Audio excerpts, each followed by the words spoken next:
Thousands of people have taken to the streets across Europe to protest Russia's invasion of Ukraine, with demonstrations targeting Russian embassies and landmark locations to call for more action to help Kyiv.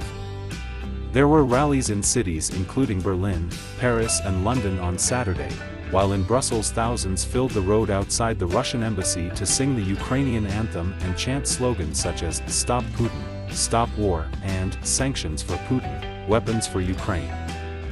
Daniela Mitrik, a 25-year-old student from Ukraine, held a sign appealing for NATO countries to impose a no-fly zone over her country, explaining that bombs were falling on the city where her family lives.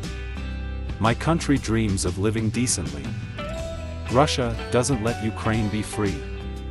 Russia is like a toxic boyfriend that won't let go of Ukraine, and wants to keep her for him, and if he has to murder her he will. Putin has no guilt to murder people, to attack other countries," she said, warning that the war could spread. "If people don't help military now, in Ukraine, they will regret it later. We need now someone to step in and help." Beneath the blue and yellow flags, young Ukrainian men in the crowd discussed whether to travel to the country to join its defense, as the international crowd expressed their solidarity with the flags of Belgium, Poland, Lithuania, and the European Union. "I would like Russia to go home," said Mark, a longtime Ukrainian resident of Brussels. "We're a sovereign nation, we have our own borders, our own language, our own culture. We do not want bombs and our children to have to live through this war. This is going to become a humanitarian crisis, and this will become a problem for the entire world."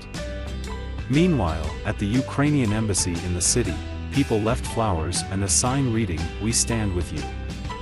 Protesters filled Paris's Place de la République and gathered near Berlin's Brandenburg Gate.